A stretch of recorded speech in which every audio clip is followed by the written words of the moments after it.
দুর্যোগের বৃষ্টি, জমা জলে দুর্ভোগ। সেন্ট্রাল অ্যাভিনিউয়ের রাস্তার ছবি একবার দেখুন। সেন্ট্রাল অ্যাভিনিউ জলে থই থই অবস্থা। আর সেন্ট্রাল অ্যাভিনিউ শহরের গুরুত্বপূর্ণ এই রাস্তা, জমা জলে যানজট, আর তাতেই দুর্ভোগ, অশেষ দুর্ভোগ।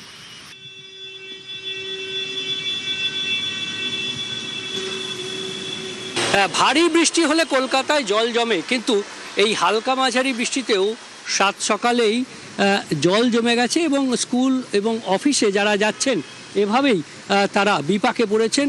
জুতো হাতে করে কাউকে যেতে হচ্ছে, কেউ ছেলেকে কোলে করে, অর্থাৎ কোলে করে স্কুলে নিয়ে যেতে হচ্ছে। সেন্ট্রাল এভিনিউর ইসলামিয়া হাসপাতাল সংলগ্ন এলাকা সেন্ট্রাল এভিনিউ, সেখানে এই ছবিটাই ফুটে উঠল। সকাল সকাল যারাই কাজে বেরিয়েছেন একেবারে তাদের জলমগ্ন রাস্তায় হাঁটতে হচ্ছে। ক্যামেরায় রাজীবের সঙ্গে বিশ্বজিৎ, নিউজ 18 বাংলা। ভারী বৃষ্টিতে শ্যামবাজারের ছবিটা দেখুন। শ্যামবাজার থেকে ঠনঠনিয়া জলে কেমন যানজট।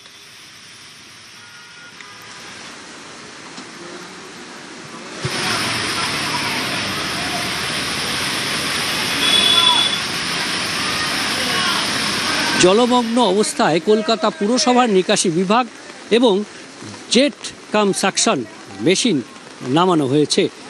জল সরানোর চেষ্টা হচ্ছে, তবে সাধারণভাবে সেই জল কিছু সময় লাগবে সরাতে। তবে যে গরম পড়েছিল, আবহাওয়া দপ্তর যে আর্দ্রতাজনিত অস্বস্তি বার্তা দিয়েছিল, সেই বার্তা থেকে কার্যত কিছুটা মুক্তি। একটা পূর্বাভাস ছিলই যে উইকেন্ডে বৃষ্টি হতে পারে, সেই পূর্বাভাস মতোই শুক্রবার সকাল থেকেই ঝিরঝিরে বৃষ্টি এবং শনি রবিবার বজ্রবিদ্যুৎ সহ ঝড় বৃষ্টির সম্ভাবনা বাড়তে পারে। বর্ষা এলেও বৃষ্টি হচ্ছিল না, আর তাই শুক্রবার সকাল থেকে বর্ষার বৃষ্টি পেয়ে কার্যত একটু কষ্ট হলেও স্বস্তিতে বঙ্গবাসী। ক্যামেরায় রাজীবের সঙ্গে বিশ্বজিৎ, নিউজ 18 বাংলা।